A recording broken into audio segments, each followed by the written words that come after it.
हमारा 7वां राष्ट्रीय अधिवेशन हो रहा है। ये बेहद खुशी की बात है और इस बक्सर जिले की पावन धरा को मेरा सेवा सेवा सेवा जोहार।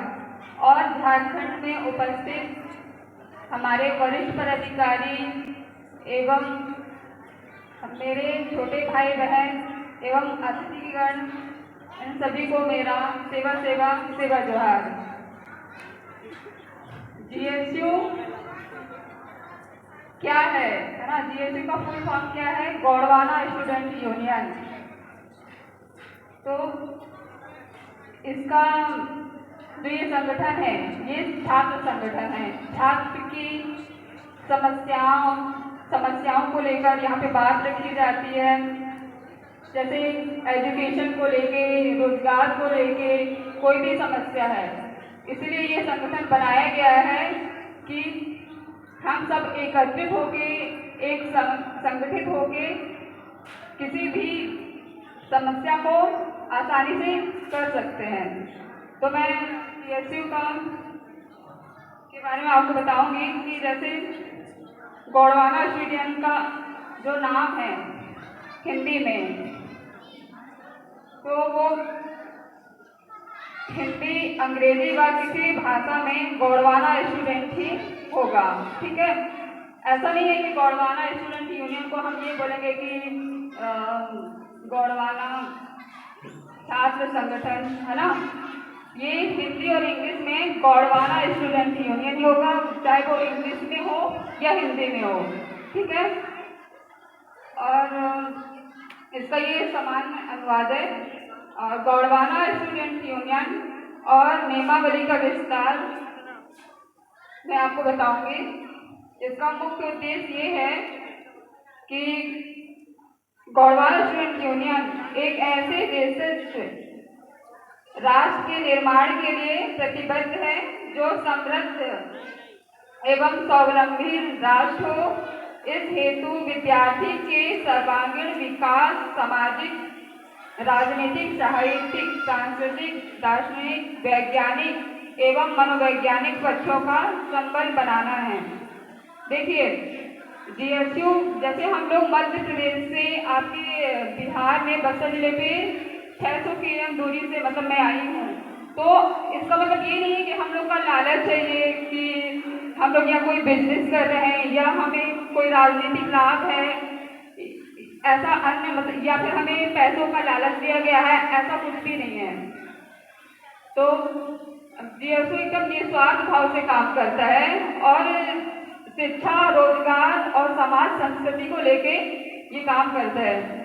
तो इसमें हम लोग का कोई स्वार्थ नहीं है। हम चाहेंगे कि आप जागरूक हो और हम लोग भी जागरूक हो रहे हैं। और जैसे हम बस्तर में आए हैं तो हम ये चाहेंगे कि आप संस्कृति को जाने, हमारी रीति रिवाज को जाने। यहाँ पे तो मैं आई हूँ तो देख रही हूँ कि मतलब समझ ही नहीं आ रहा कि मतलब ये बस्तर के, जैसे हमारे मध्य प्रदेश में आप आएंगे तो वहाँ की वेशभूषा को देखकर समझ जाते हैं कि हाँ मतलब ये गौड़ समुदाय से हैं, आदिवासी समुदाय से हैं। लेकिन मतलब यहाँ पे ऐसा मुझे देखने को नहीं मिला। प्लस दूसरी बात ये है कि जैसे गौड़, जैसे हम बोलेंगे कि गौड़ आदिवासी, है ना, तो मतलब हम लोग यहाँ ऐसा होता है कि गोत्र व्यवस्थाएं हैं, सरनेम है। लेकिन यहाँ पे कुछ बहनों से मेरी मुलाकात हुई तो उनके द्वारा बताया गया कि मेरा नाम मीना कुमारी है, मधु कुमारी है। तो मतलब मुझे ऐसा लगता है कि हमें हमारा अस्तित्व के बारे में नहीं पता है, यानी पहचान है। मतलब मुझे लगता है कि मतलब हमारी गोत्र व्यवस्था बहुत जरूरी है ना। हम कैसे प्रूव करेंगे कि हम आदिवासी हैं? तो इसके लिए बहुत जरूरी है कि हम अपनी धर्म संस्कृति को माने। जैसे एक भाषा होती है, वेशभूषा होती है, उसको देख के समझ आता है कि हम इस समुदाय से हैं, है ना। तो वही मैं चाहूँगी कि आप लोग भी कोशिश करिए।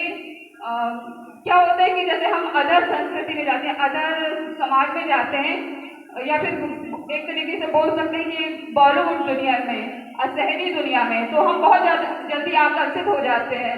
हम वहाँ की वेशभूषा देखते हैं, हमें ये नहीं बोला जाता कि तुम ऐसे कपड़े पहनो, लेकिन हम देखते हैं, टीवी में देखते हैं, है ना, शहरों में जाते हैं, अरे वो ऐसे मतलब ऐसे उनकी वेशभूषा होती है, तो वो हम तुरंत कॉपी कर लेते हैं ड्रेस को लेके। लेकिन हम अपनी संस्कृति को लेके वेशभूषा की बात करें तो हमें शर्म आती है, और शायद हो भी सकता है कि कोई बोल दे कि अरे ये जोकर जैसे लगते हैं ऐसा वैसा, जबकि ऐसा नहीं है। हमें हमारी संस्कृति को एक्सेप्ट मतलब करने के लिए मतलब गर्व होना चाहिए कि हमें गर्व है, ये हमारी वेशभूषा है, ये हमारी भाषा है, गौड़ी भाषा। तो मैं चाहूँगी कि आप लोग सीखने की कोशिश करिए। और जैसे प्रोग्राम की बात करें तो जैसे छोटे छोटे प्रोग्राम आप कराएंगे, फैमिली के सारे मेंबर आते हैं, यानी बच्चों से लेके मतलब बुजुर्ग से लेके बच्चे तक वो देखेंगे और सीखेंगे। तो मैं चाहूँगी कि आप लोग ऐसा करें। यहाँ पे मतलब पुरुष वर्ग की संख्या बहुत ज़्यादा है, फिर भी मातृ शक्तियाँ भी आई हैं यहाँ पे, तो ये बेहद खुशी की बात है। और कमियाँ सिर्फ इसलिए होती हैं क्योंकि पूरी फैमिली नहीं आती है। जैसे पुरुष वर्ग में कुछ पुरुष आ गए, उस घर की उस फैमिली में लोग आते नहीं हैं, प्लस महिलाएं कुछ हैं जो एक्टिव हैं वो आती हैं, प्लस उनके यहाँ से और भी लोग नहीं आते। सब लोग आएंगे देखेंगे तो उन्हें अच्छा लगेगा। पहले क्या था कि मतलब जैसे शहरी मतलब मैं भी शहर से ही हूँ, तो मतलब मुझे भी ये सारी चीज़ें उतना मतलब नहीं पता थी, लेकिन धीरे धीरे पता चला, सीखा, उस चीज़ को मैंने एक्सेप्ट किया। क्या होता है कि गांव में रहने वाले व्यक्तियों को अपनी संस्कृति के बारे में पता होता है, लेकिन शहर में आने के बाद हम अपनी संस्कृति भूल जाते हैं। तो मैं चाहूँगी कि आप इसको संस्कृति को देखें, जानें। और मैं आगे बढ़ती हूँ, बताती हूँ आपको